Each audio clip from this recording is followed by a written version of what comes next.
جو بات ماں سے کرنی چاہیے تھی، جو بات ابا سے کرنی چاہیے تھی، جو بات بڑی بہن سے کرنی چاہیے تھی، وہ مشورہ دوست سے کر رہا ہے۔ یار ایک میں مشورہ دے، بہن حصہ مانگ دی پئی ہے، میں دے دا یا نہیں دے دا، تو خدا کی بات نہیں مانتا، قرآن کی نہیں مانتا، مصطفیٰ کی نہیں مانتا۔ قرآن کے ہوتے ہوئے، خدا کے ہوتے ہوئے، مصطفیٰ کے ہوتے ہوئے تجھے دوستوں سے مشورہ لینے کی کیا ضرورت ہے؟ ایک باپ کہتا ہے نہیں میں اپنے بچوں کو سب کچھ دے کے جا رہا ہوں، اپنی بیٹی کو نہیں دے کے جا رہا، اسے تیسرے پارے کا میرے عزیزو 7واں رکوع پڑھ لینا چاہیے۔ یا ایھا الذین آمنوا اذا تداینتم بدین الی اجل مسمى فاکتبوا ولیکتب بینکم کاتب بالعدل۔ فرمایا او لوگو، اگر ابا وراثت کے اندر 2 نمبری کر کے چلا جائے تو بعد میں میرے عزیزو اس وراثت کو صحیح طریقے سے لکھ کر بہن بھائیوں کے اندر حصہ تقسیم کر دیں تاکہ باپ کی قبر کا بوجھ ہلکا ہو جائے۔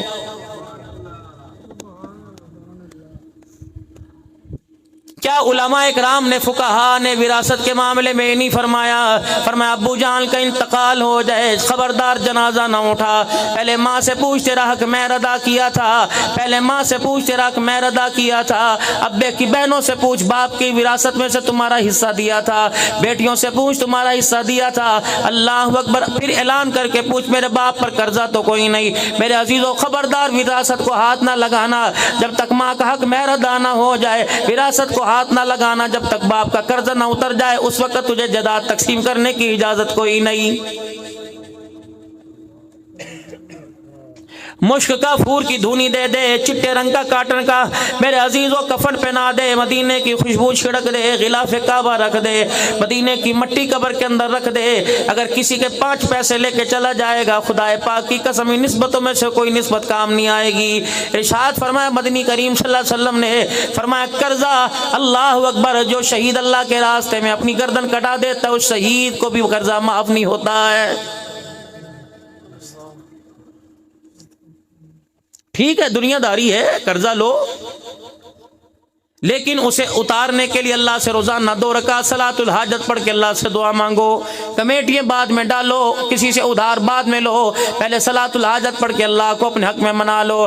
الہ العالمین میرا دینے کا ارادہ، میں نے اچھا کھانا چھوڑ دیا، اچھا پہننا چھوڑ دیا، موت میرے سر پہ آ کر ڈلا رہی ہے، الہ العالمین قرضہ اپنے خزانوں سے اتار دے، میرے اندر ہمت نہیں، الہ العالمین اس وقت تک موت نہ دینا جب تک میرے سے قرضے کا بوجھ نہ اتر جائے، اگر موت آ گئی تو اللہ تیرے دربار میں سر کیسے اٹھاؤں گا۔ رحمت عالم صلی اللہ علیہ وسلم نے فرمایا قرض دار کا قرض دینے کا ارادہ ہو اور اسی کے دوران قرض سے موت آ گئی، قیامت کے دن قرض لینے والا اللہ کے دربار میں آئے گا اور کہے گا الہ العالمین دنیا کے اندر اس نے میرے سے قرض لیا تھا ادا نہیں کیا۔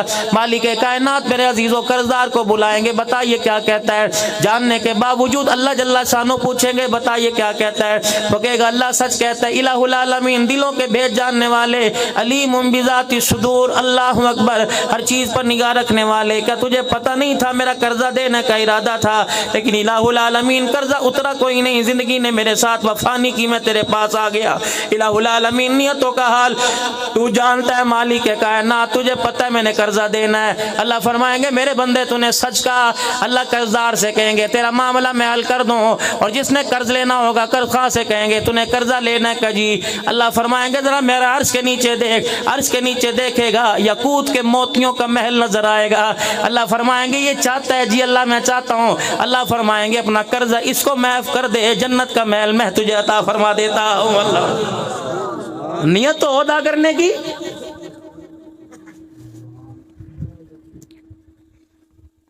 ارشاد فرمایا مدنی کریم صلی اللہ تعالی علیہ وسلم نے، علماء اکرام فرماتے ہیں جب تک قرض خواہ قرضدار کو جب تک ہو سکے چھوٹ دے، جب تک آسانی ہو، حتیٰ کہ معاف کر دے۔ حضور نے فرمایا بدلے قیامت کے دن اللہ سے میں دلوا دوں گا۔